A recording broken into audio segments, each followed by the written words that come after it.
आज Doubtnut app download करें। Doubtnut पर अपने सभी गणित, रसायन विज्ञान, भौतिक विज्ञान और जीव विज्ञान के डाउट्स का करो सफाया। बस प्रश्न की फोटो खींचो, एक ही प्रश्न को क्रॉप करो और तुरंत वीडियो सोल्यूशन पाओ।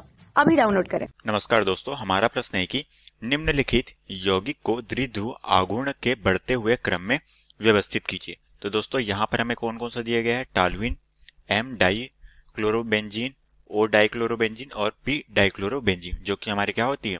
अर्थो, मेटा और पैरा की स्थिति होती है। तो सबसे पहले दोस्तों हम एक एक करके इनकी संरचना बना लेते हैं। तो सबसे पहला हमें क्या दिया गया है? वो है टॉल्यूइन। ठीक है, तो दोस्तों हम जानते हैं कि जो हमारी टॉल्यूइन की संरचना बनेगी वो किस तरह से बनेगी? ये हो गई हमारी बेंजीन की संरचना और यहाँ पर हमारा क्या जुड़ा होगा? यहाँ पर दोस्तों हमारा CH3 का परमाणु इस तरह से जुड़ा होगा। ठीक है, तो ये होती है हमारी टॉल्यूइन की संरचना। उसी तरह से दोस्तों हमारा जो दूसरा दिया गया है वो कौन सा है? M dichlorobenzene. ठीक है, तो यहाँ पर दिया गया है हमें एम डाई क्लोरोबेंजीन। ठीक है, तो दोस्तों इसकी जो संरचना होगी वो कुछ इस तरह से बनेगी, जो कि ये हमारी हो जाएगी बेंजीन की रिंग और यहाँ पर हमारा क्या रहेगा? एक क्लोरीन का परमाणु यहाँ पर और एक दोस्तों यहाँ पर M है, मतलब कि यहाँ पर कौन सी है? मेटा पोजीशन है। तो मेटा पोजीशन कौन सी होती है हमारी? ये होती है दोस्तों हमारी मेटा पोजीशन। ठीक है, जहां पर ये एक क्लोरीन का परमाणु। ठीक है, इसी तरह से दोस्तों हमारा जो तीसरा दिया गया है वो कौन सा है? ओ डाई क्लोरोबेंजीन। ठीक है, जो कि दोस्तों हमारा O किसके लिए होता है? ये हमारे अर्थो पोजीशन के लिए होता है। तो दोस्तों हमारा जो O डाई क्लोरोबेंजीन है इसकी संरचना हो जाएगी कुछ इस तरह से, जो कि ये हो गई दोस्तों हमारी बेंजीन की संरचना और यहाँ पर हमारा क्या जुड़ा रहेगा? एक क्लोरीन का परमाणु और यहाँ पर हमारा एक क्लोरीन का परमाणु। ये हो गई हमारी अर्थो की डाइक्लोरोबेंजीन की संरचना। उसी तरीके से दोस्तों हमारे पास जो चौथा दिया गया है वो है पी डाइक्लोरोबेंजीन। ठीक है, तो दोस्तों हम जानते हैं कि पी हमारी कौन सी होती है? ये हमारी पैरा स्थिति होती है। ठीक है, तो यहाँ पर हमारा पी डाइक्लोरोबेंजीन की संरचना बनेगी कुछ इस तरीके से। ये हो गई हमारी बेंजीन की रिंग, यहाँ पर एक क्लोरीन का परमाणु और यहाँ पर एक क्लोरीन का परमाणु। अब दोस्तों हमें यहाँ पर क्या पूछा गया? हमें यहाँ पर द्विध्रुव आघूर्ण के बारे में पूछा गया। दोस्तों यहाँ पर हम इसे द्विध्रुव आघूर्ण के आधार पर इसे बढ़ते हुए क्रम में व्यवस्थित करना है। ठीक है, और ये जो हमारे यौगिक है दोस्तों, सबसे पहले हम क्या करते हैं? ये हमारा जो मेटा स्थिति में जो क्लोरीन है, ठीक है, ये क्या करेंगे? इसका हम यहाँ पर एंगल देख लेते हैं। तो दोस्तों ये जो हमारा मेटा पोजिशन में है, ठीक है, तो दोस्तों हम कह सकते हैं कि ये जो हमारा मेटा पोजीशन में है तो इसका ये एंगल क्या होगा? इसके बीच में जो एंगल बनेगा दोस्तों वो बनेगा हमारा 120 डिग्री का।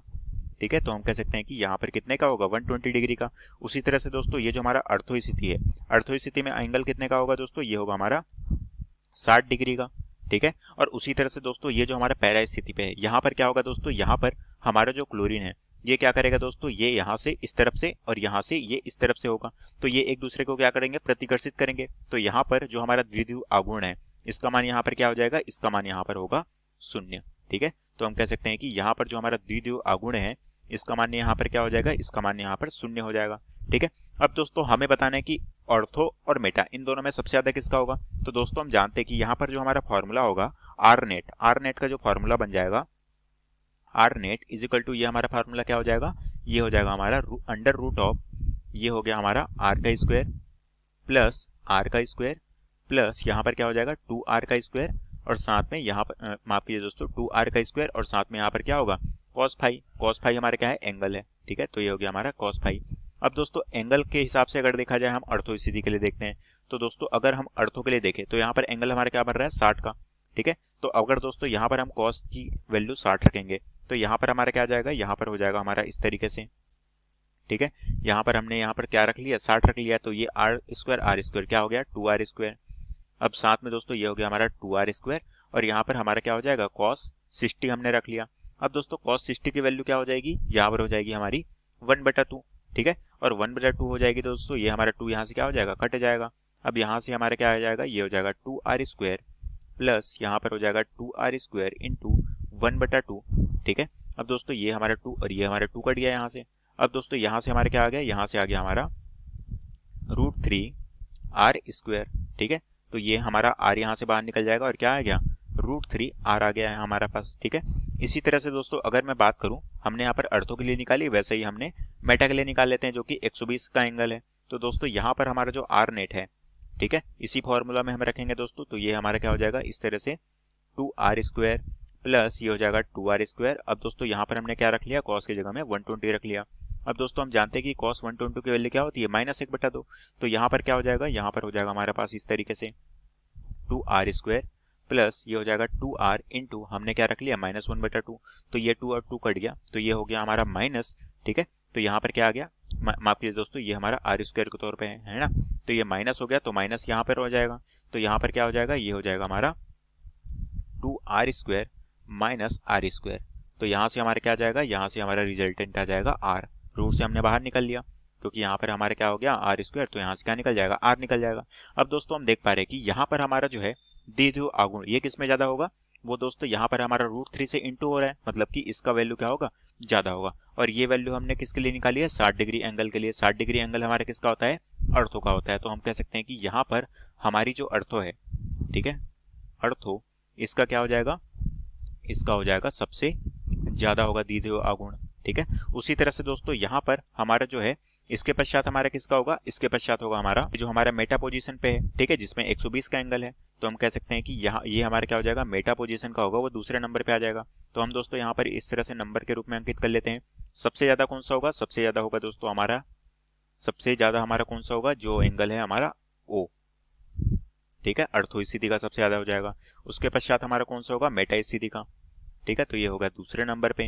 अब दोस्तों यहाँ पर अगर मैं टाल्विन की बात करूं, तो टाल्विन में क्या होता है दोस्तों, ये जो हमारा CH3 है, ये दोस्तों ये जो हमारा द्विध्रुव आघूर्ण है, ये किस पर आधारित होता है, ये दोस्तों हमारे विद्युत ऋणात्मक पे आधारित होता है। तो ये हमारा जो है कितने नंबर पे चला जाएगा, ये हो जाएगा हमारा तीसरे नंबर पे।